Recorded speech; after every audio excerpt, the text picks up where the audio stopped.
e do litoral de Tiro e de Sidom, que vieram para o ouvirem e serem curados de suas enfermidades. Também os atormentados por espíritos imundos eram curados.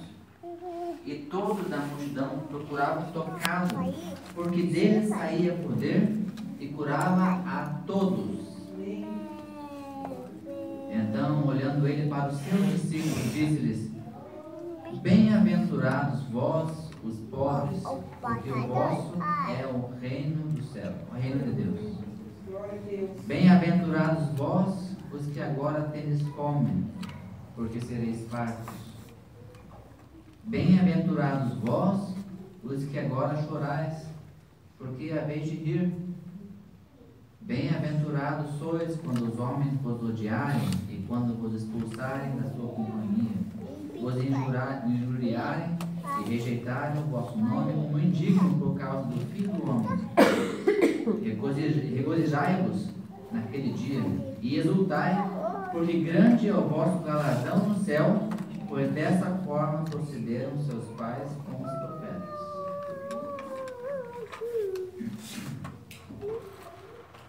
Então, o que está acontecendo aqui? Onde que Jesus estava? Ele estava no monte. Com quem que ele estava? Com os 12 discípulos. Jesus tinha acabado de chamar os 12 discípulos e ele foi ter um tempo a sós com eles.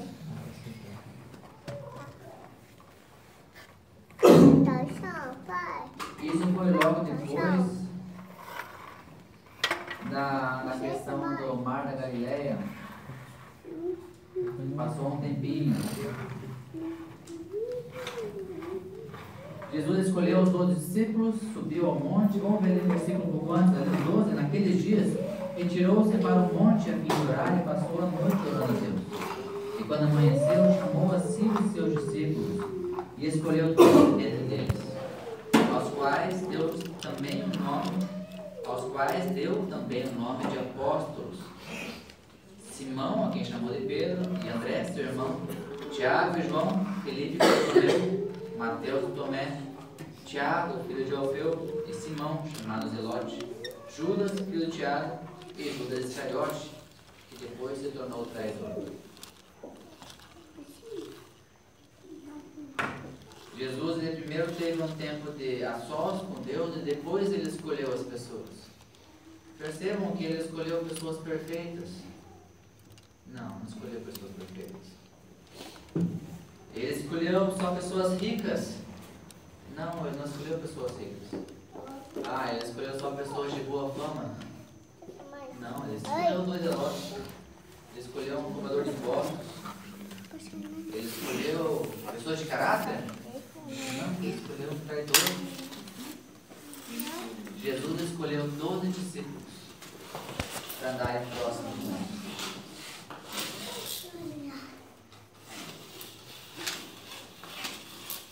Aí ele escolheu e de repente ele desceu com os discípulos. E o que ele encontrou quando desceu? Ele encontrou outros discípulos. Encontrou mais uma multidão que foi para lá para quê? Foi para lá para ouvir o que ele tinha para dizer, para serem curados, para serem libertos. Aquela multidão que queria tocar Jesus para ter o seu problema sanado.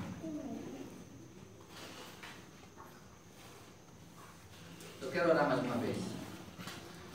Senhor nosso Deus, a Tua palavra ela é viva e eficaz. Ela é útil para o ensino e ela penetra mais fundo, a ponto de separar ossos e medula. É uma faca de 2 gumes, afiadas.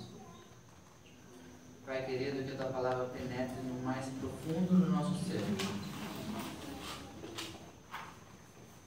E aquilo que às vezes nós nem sabemos que existe dentro de nós seja tocado pela Tua palavra.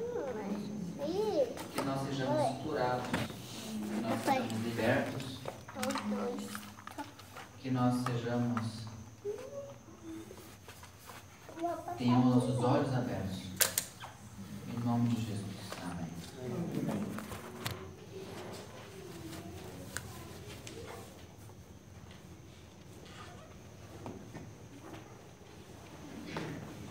Vocês lembram que domingo passado nós falamos a respeito de convidar Jesus para a nossa vida? E o começo desse convite é um tanto quanto de insegurança, porque nós deixamos o nosso barquinho, que é a nossa vida, deixamos próximo da margem, porque a gente não confia em Jesus, certo? A gente não confia. Então, Jesus entra no barquinho e ele começa a ensinar as pessoas, as multidões. Mas lembrem que eu fiz uma analogia do barquinho sendo nossa vida. E quando Jesus entra na nossa vida, a gente às vezes não conhece, a gente não confia muito em Jesus. A gente não conhece, não sabe do que Ele é capaz, mas a gente deixa que Ele fale as multidões através da nossa vida. E quando a gente percebe que Jesus está falando para as multidões através da nossa vida, aquilo começa a tocar a gente. O que é a nossa vida? É a nossa história, a nossa experiência, nossas vitórias, nossas frustrações, nossas perdas, nossos ganhos, nossas conquistas, nossos relacionamentos. Tudo isso é a nossa vida. Nossa educação, nossa família, é a nossa vida. Quando Jesus entra na nossa vida, às vezes ele não acha uma vida perfeita. Às vezes ele acha um barquinho que tem um pedaço riscado, um pedaço mofo, lascado, furado, sujo. Mas Deus entra no nosso barquinho. E ele entrando no nosso barquinho, ele começa a falar para as pessoas a partir da nossa vida. E aí as coisas começam a acontecer. Porque as pessoas estão olhando para nós, estão olhando para a nossa vida e estão enxergando ali palavras de vida, a ponto de nós percebermos que, nossa, se Jesus está fazendo isso através da minha vida, que tem tantos problemas, foi tão difícil às vezes, e de repente Jesus faz o convite e diz, olha, leva o teu barco mais profundo. E a analogia que eu fiz quando Jesus convidou a gente para levar o nosso barco mais profundo é onde não dá mais pé, quando a gente não consegue mais puxar ele de volta. Nós dependemos totalmente de Deus, nós dependemos totalmente de Jesus. Só que daí, aquela parte que a gente lembra, né? Pedro falou, olha, nós pescamos a noite inteira e não pegamos nada, mas por causa da tua palavra eu vou. Então, em obediência, não porque nós temos medo do que Deus é capaz de fazer, não. É porque nós já estamos maravilhados do que Jesus fez a partir daquilo que nós oferecemos a Ele, que foi pouco. Nós oferecemos um barco a alguns metros da margem. E de repente Jesus fala, lança a tua rede. E a pesca foi abundante. Quando nós lançamos a nossa rede a partir da nossa vida, é que Deus quer usar a nossa vida, com a nossa experiência, com a nossa história, para alcançar as pessoas que só seriam alcançadas por pessoas como nós. Mas como isso? Eu sou tão imperfeito, Deus não precisa de mim. Realmente, Deus não precisa da gente. Deus não precisa, mas Ele faz questão de contar com a gente. Ele faz questão porque Ele quer ter um relacionamento com a gente e Ele quer que nós nos coloquemos à disposição dEle. E quando nós obedecemos em resposta àquilo que nós já vimos Ele fazendo na nossa vida, nós colhemos em abundância. Depois disso, é muito fácil você querer ser discípulo de Jesus, porque você já sabe do que Ele é capaz. Vou fazer um parênteses pequenininho aqui. Depois dessa parte, teve aquela passagem na Bíblia que fala que Jesus estava dormindo no barco e começou uma tempestade no mar da Galileia e o pessoal chegou, Jesus, vamos morrer, você não se preocupa com isso? Olha, vocês são de pequena fé.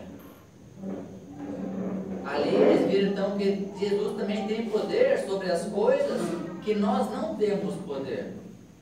Sobre as tempestades da nossa vida, Deus também tem poder. E aí, depois disso, é que nós vimos e chegamos aqui onde nós lemos hoje. Jesus passou a noite orando.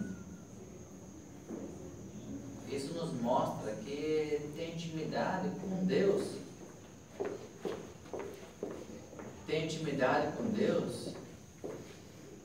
é uma coisa só para filhos.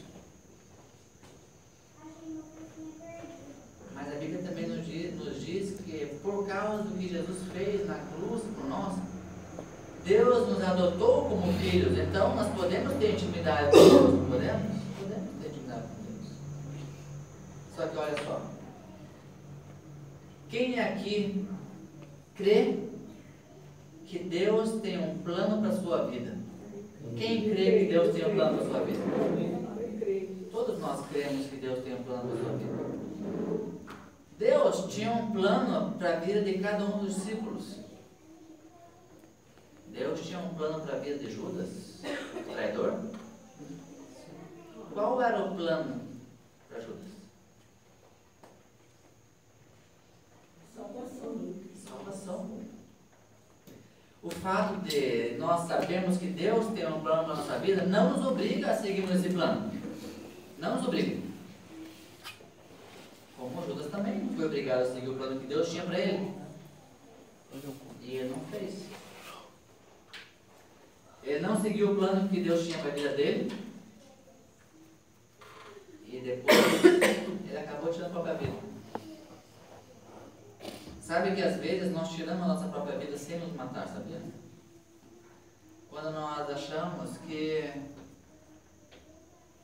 Deus nos coloca um fardo. Ah, mas isso quer dizer que nós não temos que carregar a nossa cruz? É interessante isso. Porque Jesus carregou a sua cruz. Qual é a nossa cruz? Cruz é sofrimento? No caso de Jesus foi.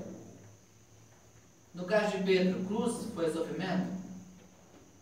Pedro foi crucificado também. Só que ele falou que ele não era digno de ser crucificado como Jesus, então foi crucificado de ponta cabeça. Porque ele não era digno de morrer como seu mestre. Paulo teve sua cruz? Teve sua cruz. E Barnabé? Teve sua cruz?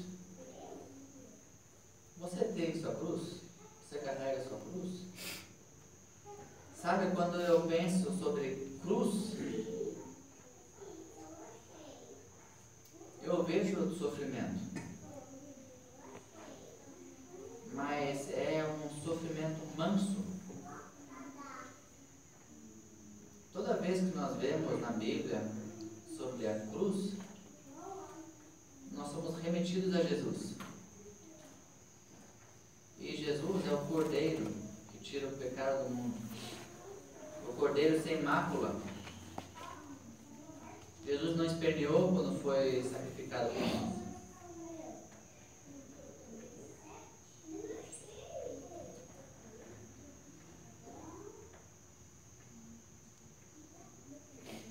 Nenhum dos discípulos esperneou quando foi torturado. E teve um que foi apedrejado, que eu não tenho o nome agora, acabei esquecendo. Estevão. Estevão foi apedrejado. Ele não sentiu dor? Claro que sentiu dor. E Paulo foi apedrejado e acharam que ele tinha morrido. Quando abandonaram, ele levantou e saiu correndo e foi fugir. Paulo era forte, mas deve ter doído nas pernas. Sabe que o sinal da cruz, quando Jesus está assim, ele está de braços abertos, e os braços abertos nos convidam. Deus fala: venha a mim. Eu estou saindo um pouco do contexto da história que nós lemos aqui, porque isso tudo tem a ver com intimidade. A Bíblia é uma carta de amor a nós. E às vezes a nossa cruz é nós carregarmos uns dos outros. Teve uma pessoa que, um casal que esse ano estava acompanhando um tempo atrás, e parecia que ele estava dando um murro em ponta de faca. O negócio não andava. E de repente não dava mais. Realmente não dava e nós paramos de acompanhar esse casal. Aí passaram por um problema e chamaram a gente de novo. E aí a situação estava pior do que no começo. Isso quer dizer que a gente abandonou? Não é que a gente abandonou, mas para a gente ficou mais pesado ainda acompanhar esse casal depois. E aí, muitas vezes você quer ajudar uma pessoa e a pessoa não quer ser ajudada. Isso também é doído. Então agora, eu contei várias coisas para vocês, para que vocês consigam colocar na mente de vocês o que é mais ou menos uma vida de um cristão. Tem as partes boas e tem as partes muito ruins. Se fosse muito bom ser cristão, se fosse muito bom, se fosse muito fácil, eu acho que todos seriam cristãos. Mas não são. Porque tem coisas que são mais fáceis. É mais fácil a gente jogar a culpa nos outros, das coisas que a gente decide errado. E é muito interessante que muitas vezes a Bíblia fala a respeito do monte. As leis de Deus foram dadas no monte para Moisés. Jesus orava no monte. Intimidade com Deus na Bíblia é no monte. Tem algumas igrejas que tem alguns retiros que eles vão no monte para orar. E quando vão no monte, algumas pessoas têm uma experiência sobrenatural de ver coisas brilhando, de ver um sobrenatural ali. Eu nunca vi nada brilhar, já fui no monte. Mas eu uma vez eu fui no monte e fiquei uma semana no monte. O monte mais alto do Paraná, no pico do Paraná. E eu fui naquela super lua. Eu era adolescente, tinha talvez 17, 18 anos. E nós levamos 12 horas para subir aquela montanha. Montamos acampamento. Na primeira noite a gente estava exausto, então a gente só dormiu. E ventava. A gente achou que ia chover, mas não choveu. Na noite seguinte, aquela lua, que eu fazia assim, e a lua era maior do que meus braços esticados. Imagina, eu estava a 3.000 pedradas no metro de altitude. Aquela lua era maravilhosa.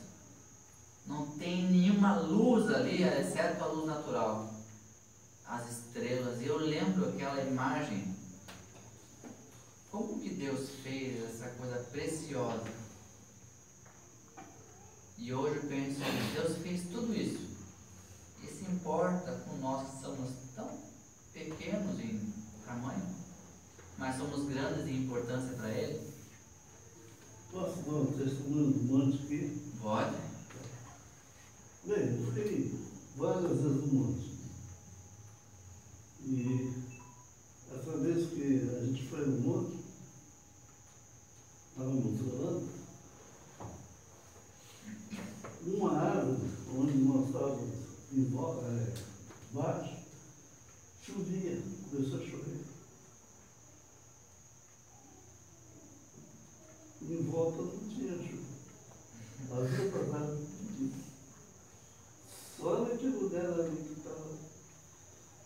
Até o Frank brincou, acho que tem. Sabe, é interessante que Deus faz algumas coisas que tem um valor especial para nós. Eu também nunca. Esse negócio de brilhar, isso eu não vi. Mas essa experiência de chuva. É muito legal, né? Quando a gente está no monte, a gente está buscando intimidade com Deus. Jesus estava num monte, e lá no versículo 17 diz, descendo com eles, os discípulos que ele tinha chamado para si, numa planura onde se encontravam muitos outros discípulos seus e grande multidão do povo de toda a Judéia, de Jerusalém e do litoral de Tiro e de Sidom, que vieram para o ouvirem e serem curados de suas enfermidades. Tanto os atormentados, também os atormentados por espíritos imundos eram curados, e todos da multidão procuravam tocá-lo, porque dele saía poder, e curava a todos. É interessante que Jesus ele não discriminava as pessoas por causa do interesse. Não discriminava.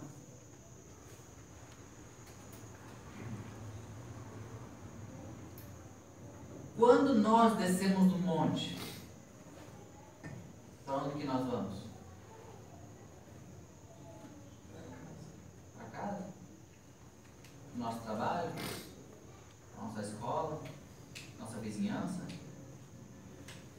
E ali tem pessoas que buscam Deus em todas as situações, das mais diversas maneiras, e muitas vezes não sabem que existe só um caminho, só uma verdade,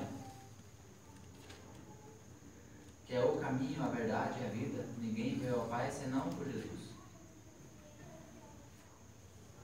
Tem discípulos no nosso círculo de relacionamento. Existem pessoas que são cristãos, mas tem pessoas que não são cristãos. Pessoas que dizem que Deus está em todos os lugares. Deus está na pedra, Deus está na árvore, Deus está no sol, na lua. Deus ele é onipresente, mas Deus não é materializado em pedra. Não creio nisso. A Bíblia não me diz isso.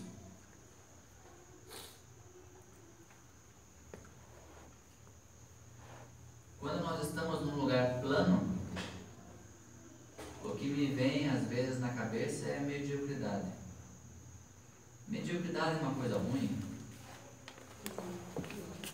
É uma coisa boa? Não é nada.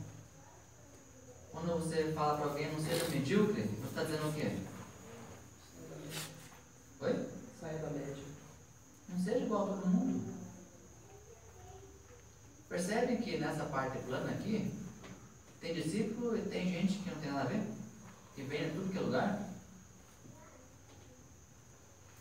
Mas nós somos chamados a ajudar essas pessoas. E Jesus vai conosco. No meio dessa multidão, Jesus ele se vira para nós e fala conosco.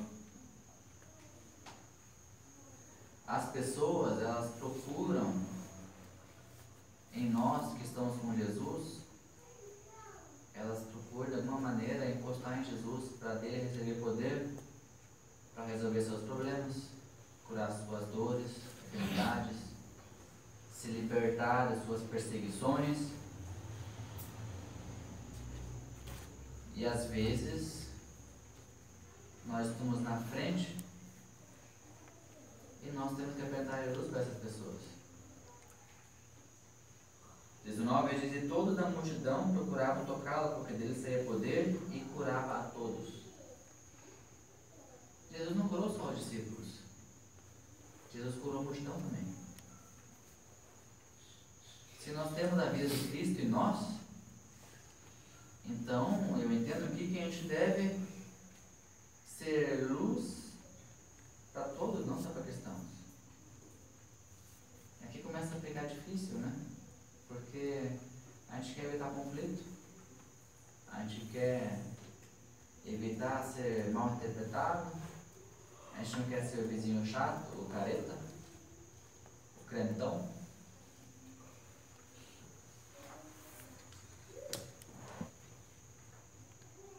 Aí olha só. Então olhando ele para seus discípulos no versículo 20, disse: bem-aventurados vós os pobres, porque vosso é o reino de Deus. Sabe que aqui eu achei uma coisa muito interessante. Ele olhou para quem? Os seus discípulos. Vamos lembrar quem são? Vamos falar o nome de alguns discípulos. Pedro, Tiago, João. Bartolomeu. Bartolomeu, Judas. Judas, Tomé. Simão, Mateus, Tomé. Tomé, Felipe. Felipe, E André. André. Desses aí, quem vocês acham que tinha mais dinheiro? Mateus. Mateus e Judas talvez são os que tivessem mais dinheiro. Mateus porque era cobrador de impostos e Judas porque era zelote.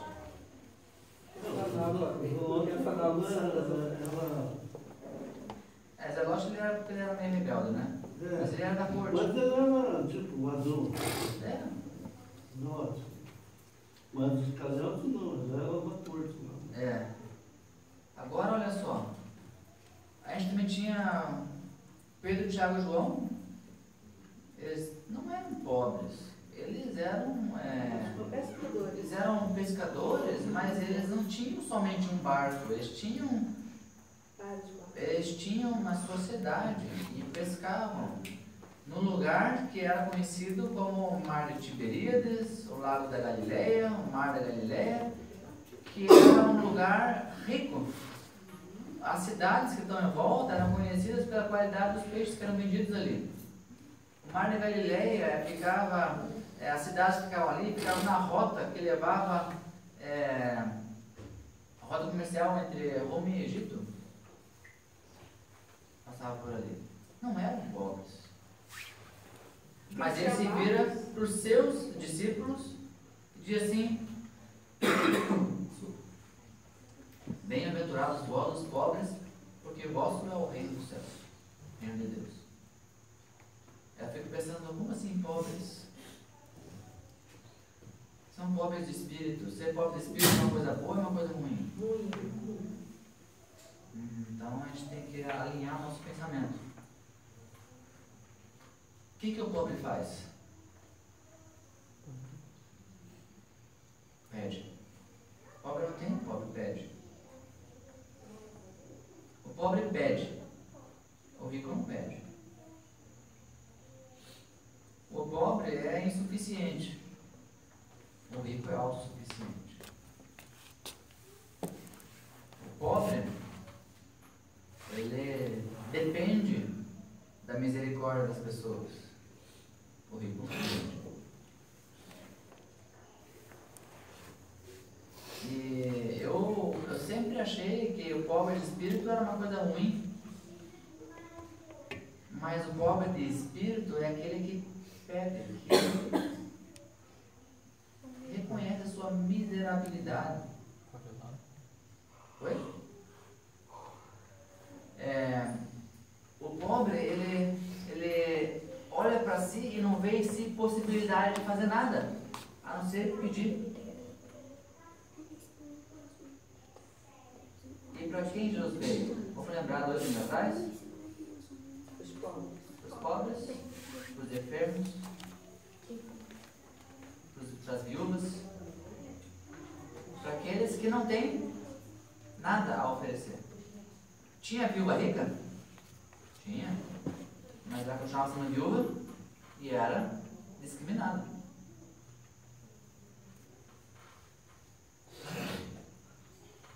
Nosso é o reino de Deus.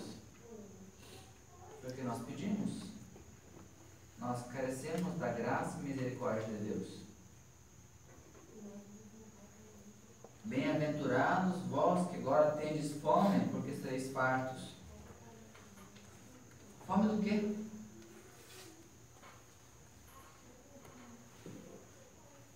Fome do que os discípulos tinham? Da palavra de Deus. Da palavra de Deus? Fome de justiça? Tinham fome. E imagine que Jesus está descendo do monte, vê aquela multidão, vê alguns discípulos, mas ele se vira para os seus discípulos e fala: bem-aventurados vocês que são pobres, porque de vocês é o reino de Deus. Bem-aventurados vocês que têm fome,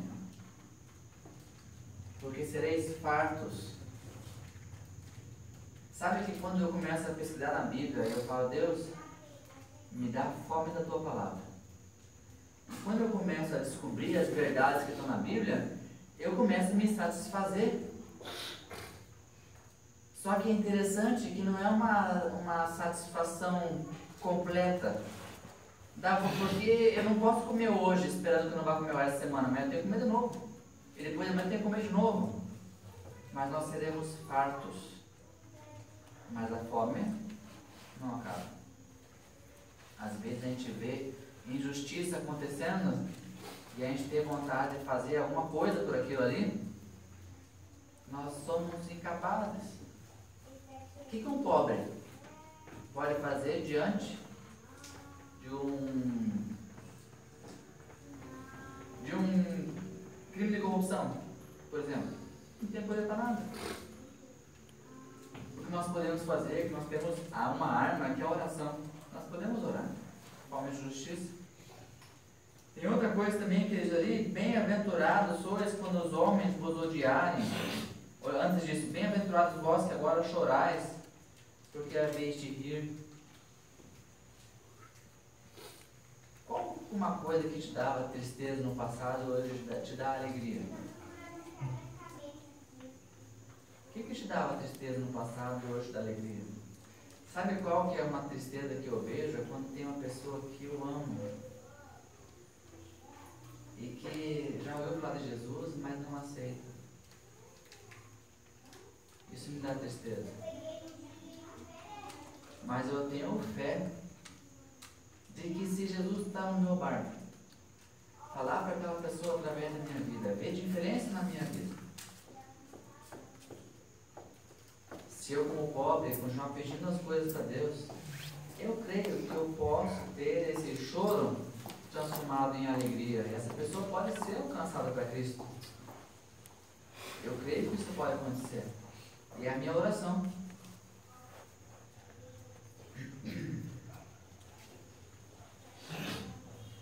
Às vezes nós choramos por coisas ruins que nos aconteceram. Olha, uma vez eu fiz um exercício com a Cris, que a gente começou... A gente não foi muito longe com isso porque estava fazendo mal esse exercício, mas a gente deu certo. Até certo ponto. A gente começou a falar tudo que está errado. Tudo que deu errado, os problemas. Começamos a falar dos problemas. E vamos falar dos problemas. De repente a gente começa a falar tanto de problema que a gente começa a ver problema na vida dos outros. Começa a falar dos problemas dos outros. De repente só tem problema. É só tristeza. Nossa, quando a gente se dá conta, nós estamos consumidos por aquele sentimento de ingratidão. Aí um exercício que a gente faz hoje em dia é quando nós vemos que a gente passou por uma dificuldade. Ou melhor, a dificuldade passou por nós. E nós continuamos em pé. É muito legal porque a gente consegue entender quando outra pessoa está passando por aquilo. E a gente sabe, olha, não é o fim do mundo. Existe uma certa empatia, talvez, na questão de... Se Jesus fala através do teu barquinho, a pessoa vai entender, sabe? Consegue entender? É diferente quando você fala uma coisa por experiência ou por ouvir falar. Por exemplo, uma coisa que nos chocou foi quando uma pessoa veio, a gente estava compartilhando com essa pessoa que a gente estava com dificuldade financeira há uns 10, 12 anos atrás. 7 anos atrás, 7, 8 anos atrás. E a gente estava assim, com o cinto no máximo. E essa pessoa falou assim: olha, vocês têm que economizar. Na hora, assim, o cara tá viajando, né? O cara não sabe nada do que tá falando. Eu acabei de falar que não tem mais onde tirar o dinheiro. Ele quer dizer que eu tenho que economizar. E daí a gente já viu outras pessoas que passaram por dificuldade. E às vezes ele tem que economizar do Perá. A gente já ouviu esse negócio de ter que economizar e às vezes não é bem assim a coisa. Às vezes não tem que economizar. nós estamos vivendo consequências em nossas atitudes, e aquelas consequências são penosas para a gente. Mas a Bíblia diz que Deus corrige aquele que ama. Consequência de atitude, quando a consequência é ruim, normalmente é uma ferramenta de aprendizado. E a não ser que você tenha um claro discernimento de Deus, que é para você colocar a mão naquela coisa lá, não coloca. Porque você pode estar roubando da pessoa a oportunidade de ser ensinada. Bem-aventurados sois quando os homens vos odiarem, quando vos expulsarem de sua companhia, vos injuriarem e rejeitarem o vosso nome como indigno por causa do Filho do Homem. Quando fizer a chacota porque você é crente, uma vez eu peguei Uber e eu estava vindo pra cá, e daí o rapaz perguntou assim, ele queria ser simpático, né?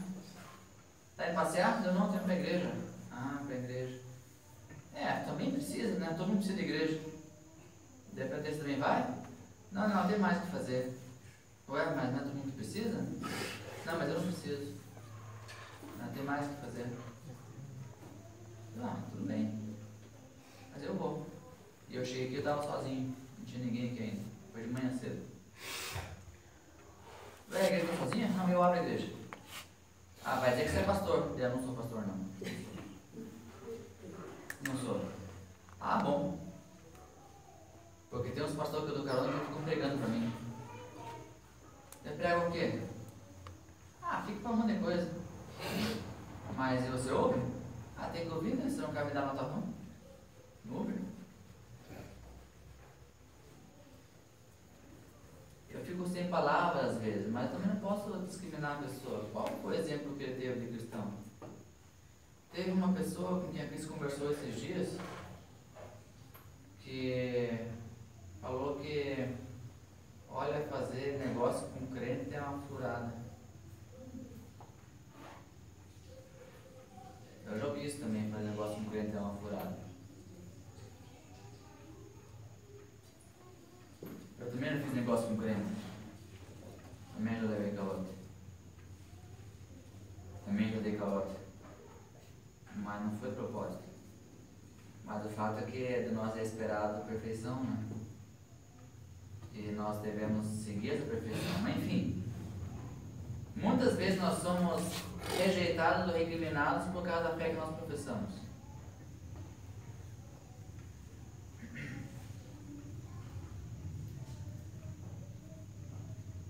O que aconteceu com os discípulos depois que eles desceram? Eles foram ensinados na frente daquela multidão. E às vezes as situações acontecem na nossa vida que nós não gostamos. Às vezes nós ficamos desconfortáveis quando nós somos ensinados na frente da multidão. Como é que nós somos ensinados na frente da multidão? Por exemplo, quando eu não conseguia pagar a luz foi cortada,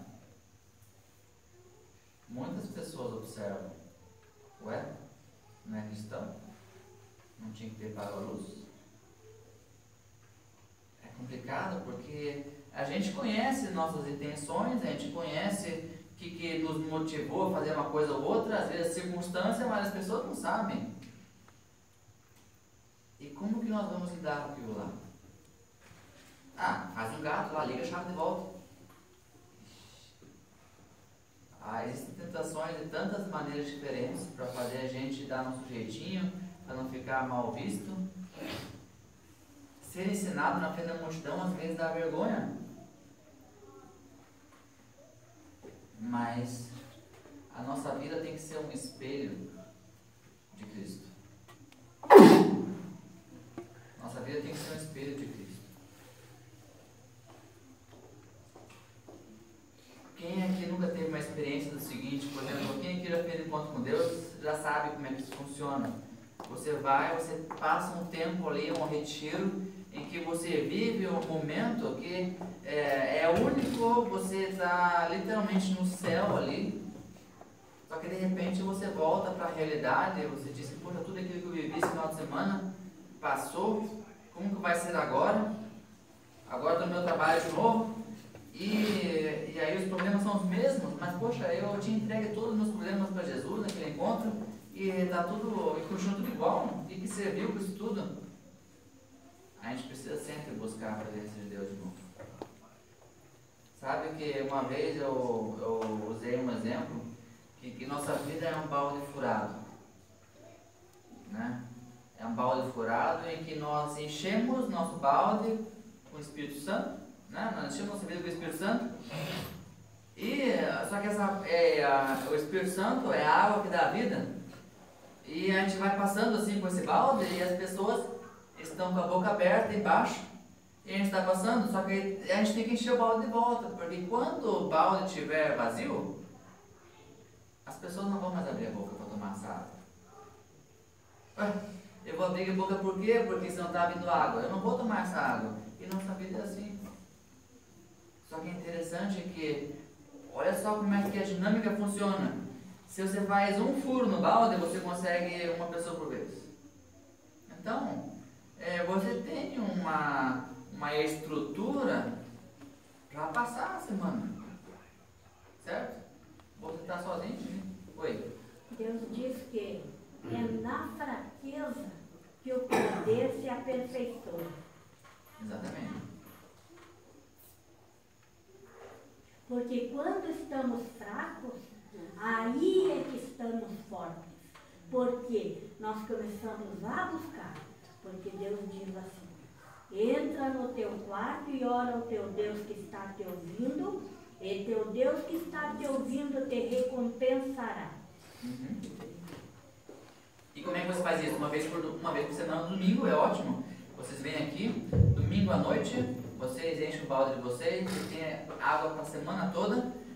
Aí, de repente, vocês usaram muito no sábado, então vocês vêm para a escola dominical. Pelo menos tem para o restante do domingo até a noite. Não dá.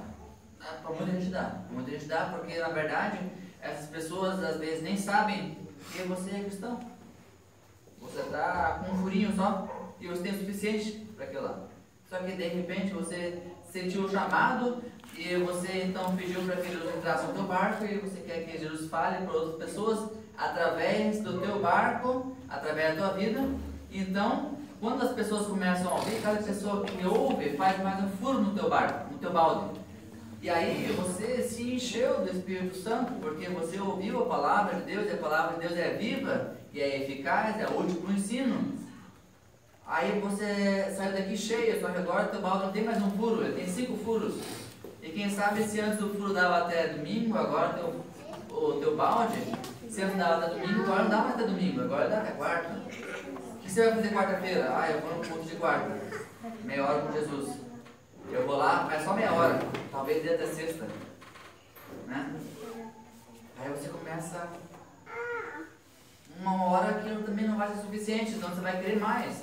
Só que quando você começou no culto de quarta-feira, digamos, aí você percebeu que outras pessoas perguntaram para você: onde é que você vai, que você não vai mostrar com a gente? Não, eu vou na igreja. Opa, mais um furo do balde.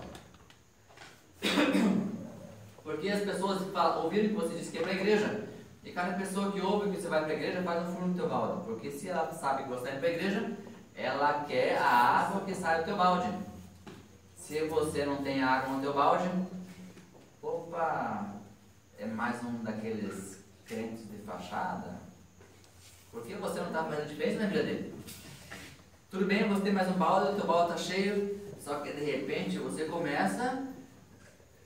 Você fala para outra pessoa, né? E cada pessoa faz mais um furo no teu balde. De repente você não aguenta mais esperar somente o domingo para buscar a presença de Deus, ou o quarto domingo.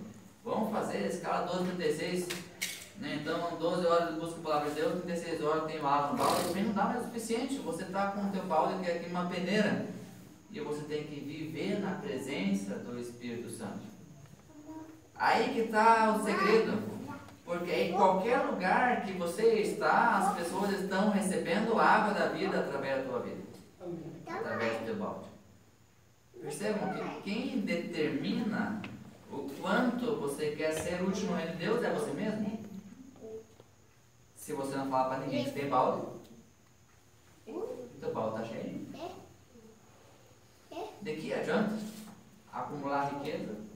Porque a Bíblia é uma riqueza. De que adianta você ter todas as riquezas e não ter com quem compartilhar? Ah, mas eu recebi Jesus como Salvador. Olha, amém, você vai ter a vida eterna. Claro que vai ter. Mas e o teu galardão? Água parada também. Água parada da dengue, né, gente? Água parada da dengue. E Água parada apodrece. apodrece, água parada apodrece. É interessante, né, que existe um rio que corre do trono. E não é um lago que está parado no trono, é um rio que corre do trono. A Bíblia diz que quem beber da água que eu ofereço, do seu interior jorrarão fontes de água viva. Fonte de água viva tem movimento. Então,